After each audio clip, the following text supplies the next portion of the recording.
Ang taong walang Diyos, walang magagawa.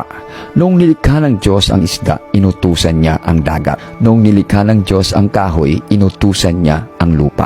Pero nung nilikha ng Diyos ang tao, ginawa niya ito sa sarili niya. Kaya ang sabi niya, likhain natin ang tao ayon sa ating wangis. Kung ilalayo mo ang isda sa dagat, siya'y mamamatay. Kung bubunutin mo ang kahoy sa lupa, mamamatay din. Sa parehas na sitwasyon, kung ang tao wala sa Diyos, mamamatay din. Ang Diyos ay ang natural na imahe natin sa ating buhay. Ginawa niya tayo para mabuhay sa kanyang presensya. Dapat lagi tayong konektado sa kanya. Dahil kung wala siya, wala din tayo. Lagi nating pakaisipin na pag ang tubig walang isda, mananatiling tubig. Pero pag ang isda walang tubig, wala itong pakinabang. Ang lupa walang puno, mananatiling lupa. Pero pag ang puno walang lupa, wala itong magagawa.